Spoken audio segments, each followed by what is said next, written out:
अनुरता जीर्ण वयन जे करंती भावेण अमला असंकलिठा ते हुंती परित संसारी। बोलिए भगवान महावीर पावन चरित गुरुदेव जी। बंधु मन वच काय भव सागर को तरण में करो हमारी सहाय। जिन शासन जिन वाणी सदा जयवंत हो, श्रवण संग सदा अविचल मंगल हो। मुक्ति को प्राप्त श्रमण भगवान महावीर स्वामी, उनकी परम पावन कल्याणी भागवती वाणी वाचक प्रमुख श्री इंद्र भूति गौतम आदि गणधर भगवंत युग प्रधानाचार्य परम पूज्य श्री सुधर्मा स्वामी जी महाराज, उनकी परम पावन पाठ परंपरा वर्तमान आचार्य ध्यान योगी परम पूज्य श्री शिव मणि जी महाराज एवं गुरुजन सबके पावन चरण सरोजों में मेरा अनंत अनंत बार वंदना नमस्कार। उपस्थित धर्म प्रेमी सज्जनों, माताओं तथा बहनों, नव तत्व आगमों का सार और भी बहुत कुछ ज्ञान की अपेक्षा से 9 तत्वों का ज्ञान अवश्य होना चाहिए। इस ज्ञान के बिना मार्गानुसारी श्रद्धालु हो सकता है, लेकिन सम्यक दृष्टि वो संभव नहीं है। कारण 6 काय के जीवों का ज्ञान। सम्यक दृष्टि का मतलब क्या है? जिसकी दृष्टि सम्यक। 6 काया के जीवों को जाना, यदि मैं अयत्न करूंगा तो पाप का बंध होगा। इनके प्रति अयत्ना होगी तो पाप का बंध होगा, इसको कोई रोक नहीं सकता। ये दृष्टि क्या है? सम्यक है। 18 पापों में से कोई भी पाप करूंगा तो कोई मेरे उस बंध को रोक नहीं सकता।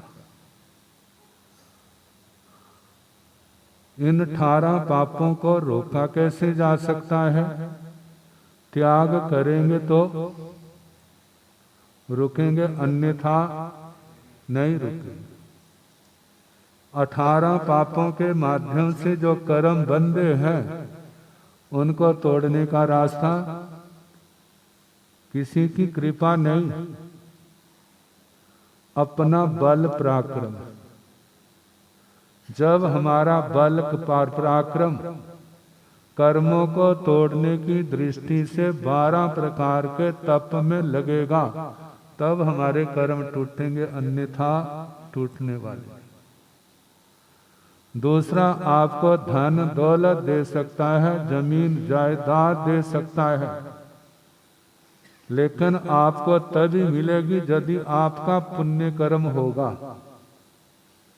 यदि आपका पुण्य कर्म नहीं है तो वो मिलेगी नहीं, मिल गई है तो आपके पास रहेगी नहीं, वो क्या होगी? चली जाएगी। एक समय की बात है, तपोमूर्ति परम पूज्य स्वामी श्री फकीर चंद जी महाराज, जिनका हरियाणा में विचरना ज्यादा होता था, बड़े तपस्वी थे, सर्दी गर्मी की आतापना लिया करते थे, बड़े भद्रिक, जुबान में सिद्धि थी, वाक सिद्धि कह देते हैं। जो जवान से निकल गया वो पूरा हो जाता। कहते हैं एक बार किसी घर गए तो आंगन में एक चारपाई पर बच्चा खेल रहा। अब उन्होंने क्या देखा, कहने लगे बच्चे जितना तेरा भाग है ना, इस परिवार वालों का भाग नहीं है, इस परिवार वालों का भाग नहीं है जितना तेरा भाग है। और जैसे आपस में बातें कर रहे हैं तो सहज में बच्चे को क्या पता। अब कुछ दिनों के बाद सुना उस बच्चे की डेथ हो गई। मतलब बच्चा तो भाग्यशाली है, लेकिन वो परिवार उसको समेटने वाला उनके पास इतना वो पुण्य नहीं है। तो कहा जाता है जे सम्यक्त्व, जे सम्यक दृष्टिपना, जब तक जे आत्मा को ज्ञान नहीं होगा परमात्मा कौन है, सचमुच में परमात्मा कौन है, हमारे आगमों के अनुसार वो सम्यक दृष्टि जानता होगा, वो जा तो अरिहंत परमात्मा है, जा वो सिद्ध भगवान है। इनके अलावा हम उनको परमात्मा नहीं कह सकते। आदर मान से कहना तो जो मर्जी कह लो, आदर से कहना है, उपकार की दृष्टि से कहना है तो कह दो भगवान है। और परमात्मा का स्वरूप क्या है, या तो आठों कर्मों से आत्मा मुक्त हो, जानी तो घाती कर्म जिन्होंने क्षय किए हैं वो परमात्मा है। इसके अलावा जो परमात्मा के मार्ग पर चलने वाला त्यागी वर्ग है वह गुरुजन है। दूसरे जिन्होंने हमारे को मिथ्या दृष्टि से सम्यक दृष्टि बनाया वो हमारा गुरु है। जिन्होंने एक तो त्यागी वर्ग मोक्ष मार्ग का पथिक वो गुरु है, दूसरे वो है जिन्होंने हमारे को मिथ्या दृष्टि से सम्यक दृष्टि बनाया। तो सम्यक दृष्टि ऐसे थोड़ा बन जाता है, अरिहंतो मैं देवों का पाठ पढ़ा दिया तो सम्यक दृष्टि बन गया। और उसको तो पता नहीं अरिहंत कौन होते हैं, सिद्ध कौन होते हैं, आचार्य कौन है, उपाध्याय कौन है, साधु साध्वी कौन है।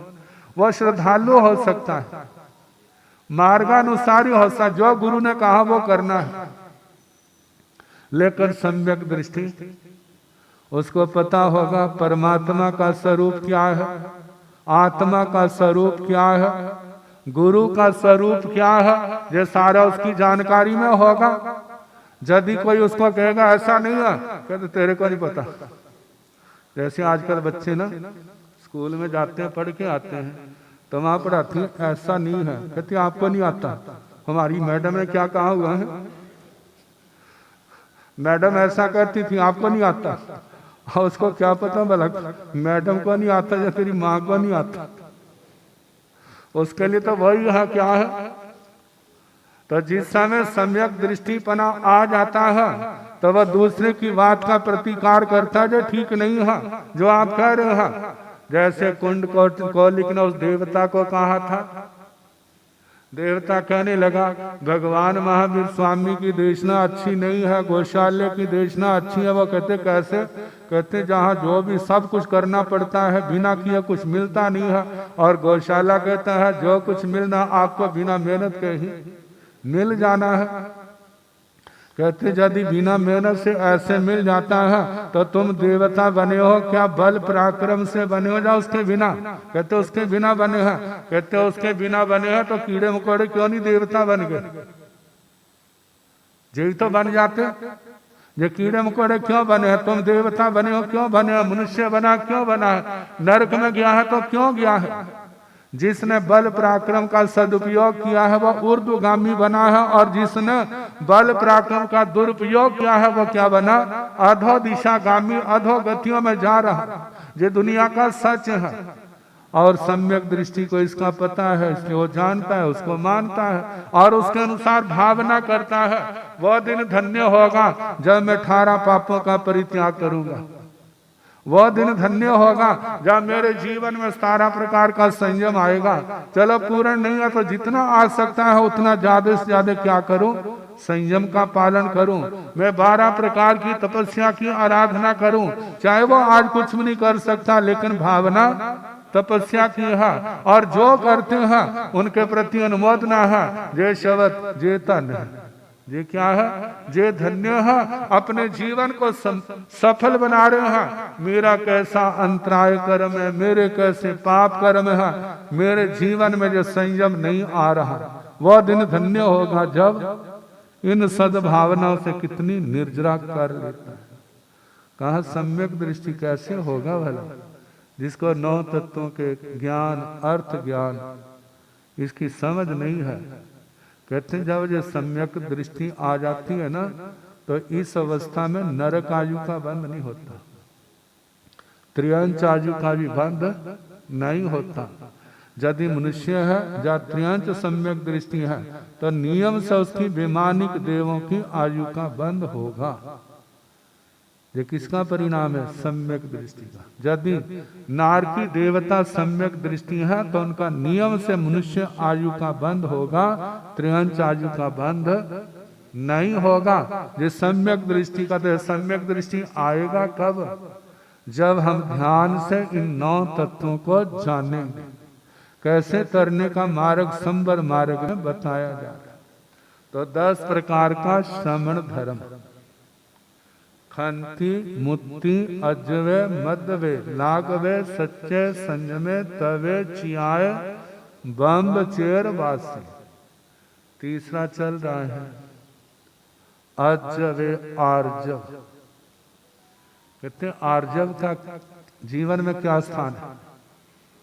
कहते हैं जे होगा तो सचमुच में आप भगवान के भक्त होंगे, जे होगा आप धर्म के आराधक होंगे।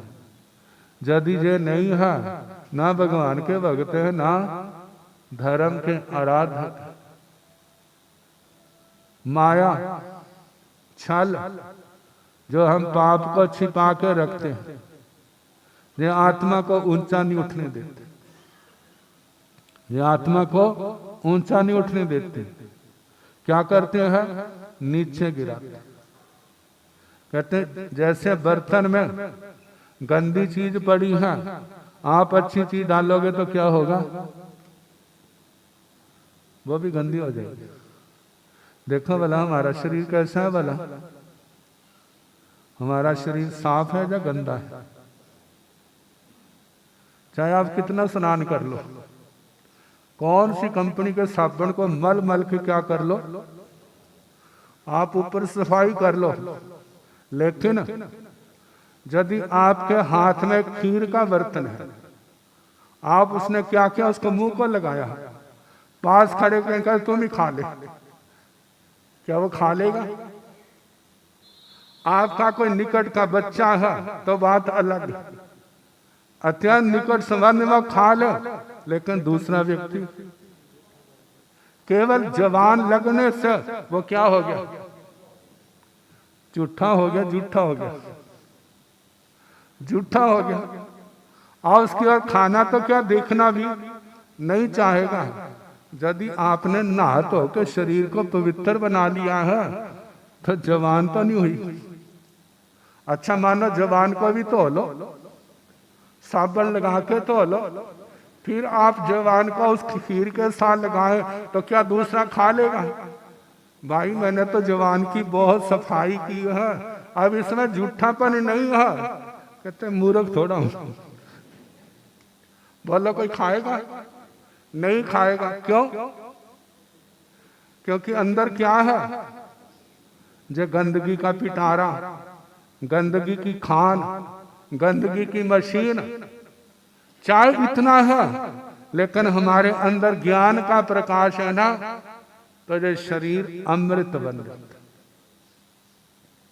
यदि ज्ञान की खान है और उसके अनुसार हम आचरण कर रहे हैं, धर्म की आराधना कर रहे हैं, तो ये सारा गंदापन क्या हो जाता है, साफ हो जाता है। जिनके साफ होते, जैसे भगवान शांतिनाथ जी माता के गर्भ में आए, उस गर्भ का स्पर्श करके जो भी हवा जिस ओर जाती है उसी ओर की महामारी शांत हो जाती है। लेकिन उसके लिए साधना कितनी की थी, वैसे थोड़ा हुआ। जिनके अंदर साधना नहीं है वो सारे के सारे क्या है। लेकिन इस अपवित्र शरीर के द्वारा हम बहुत कुछ कमा सकते हैं। कब? जब ये धर्म हमारे को सच्चे अर्थों में हमारे जीवन में ज्ञान दर्शन चारित्र तप के रूप में आएगा, तब इसकी सफलता है। अन्यथा इस शरीर को भोगों का और पाप करने का ही साधन संसारी जीवन ने बनाया हुआ है। वो धन्य है जो इस शरीर का प्रयोग भोगों के लिए नहीं, धर्म आराधना संयम तप के लिए करते हैं। इस शरीर के द्वारा पाप कर्म नहीं, धर्म की आराधना करते हैं, उनका जीवन क्या है, धन्य। हमारा जीवन भी ऐसा हो, आपका जीवन भी ऐसा हो, तभी सार्थकता है, अन्यथा नहीं। तो अजब आर्जव जो कुछ भी होता है ना, सारा जा तो दिमाग में डाल लेते हैं, जब मन के अंदर कहते इसने मन को लगा लिया है। मतलब मन को लगा लिया का मतलब मन के अंदर ये चीज बैठ गई है, दिमाग को लग गई, दिमाग के अंदर बैठ गई है। जब तक जब भूत निकलेगा नहीं तब तक ठीक होगा नहीं। अब उसको निकालने के लिए कितना कुछ करते हैं, कहते हैं वो तो निकल जाएगा। लेकिन जो आपने या जिस आत्मा ने पाप कर्म किए और हृदय के अंदर मन के अंदर उनको छिपा लिया, कहते याद रखना जब तक इसको साफ नहीं करोगे ना तो ये आत्मा आराधकता के स्थान को प्राप्त नहीं होगा। आराधक बनने के लिए सरल होना बहुत जरूरी है। जो दोष दिख जाए उसको क्या करो, निकाल दो। जब याद आए आलोचना निंदना प्रायश्चित के द्वारा उसका शुद्धिकरण करते जाओ। जितना करते जाएंगे हमारा मन हमारी आत्मा उतनी शुद्ध होती जाएगी। और उपेक्षा करोगे तो जी मन आत्मा क्या होगी, गंदी से गंदी होती जाएगी। तो जैसे कल बताया था उस गुरु जी ने क्या कहा था, बेटा मेरी भी आत्मा कभी तेरे जैसी थी, लेकिन गुरुओं का मार्गदर्शन मिला, उसके अनुसार चला तो आज मेरे आत्मा में जो धोलापन आया है। आप भी इस रास्ते पर चलो जहां आप दूसरों को देखते थे और सबको कहते थे जे बुरा। अब एक तकड़ी के तराजू में दूसरे को रखो और एक में अपनी आत्मा को रखो, मन को रखो, फिर तुलना करो कौन ज्यादा काला, कौन ज्यादा काला है, फिर पता चल जाएगा। अब वह देखने लगा, कहते मैं तो सबसे ज्यादा काला। कहते पहले तो सबको क्या कहता था, सारे काले हैं, अब क्या दिख रहा है, मैं सबसे ज्यादा काला। कहते पता लग गया ना, अब अपने आप को धोला करने की कोशिश कर। बस दुनिया की ओर से ध्यान हटा दे, बहिर्मुखी से अंतर्मुखी बन जा। अंतर्मुखी बन जाएगा, दुनिया तो जैसी है उसने वैसे ही रहना है। तो अपने आप को सुधार सकता है, अपने आप को सुधारो। आत्मा सुधर गई तुम्हारा सारा काम हो जाएगा। दुनिया सुधरे या ना सुधरे, आपकी आत्मा ना सुधरे तो आपका सुधार होने वाला नहीं है। तो सुधार के लिए अंतःकरण का शुद्ध होना जरूरी है। कहते हैं इस अंतःकरण में धर्म भी कब बैठता है, इस अंतःकरण में धर्म भी कब आता है, जब दिल साफ होता है, जब अंतःकरण साफ होता है। किसी का बुरा नहीं सोचना, किसी को बुरा नहीं बोलना, किसी का बुरा नहीं करना। जो मानो हो गया है तो उसको स्वीकार करो और क्षमा याचना। क्या करो, स्वीकार करो, क्षमा याचना करो, आगे के लिए प्रयास करो।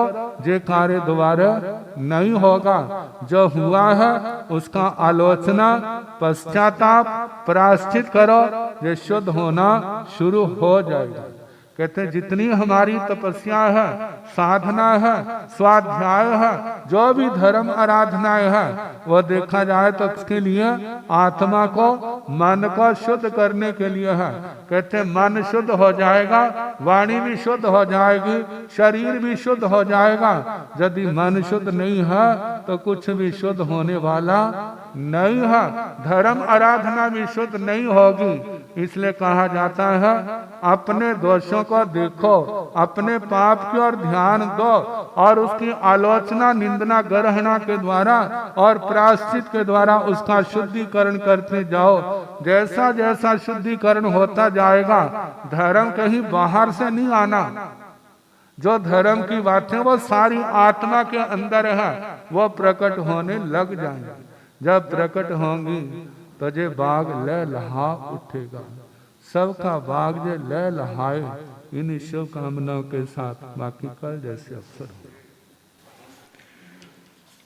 जड़ कर न गोरा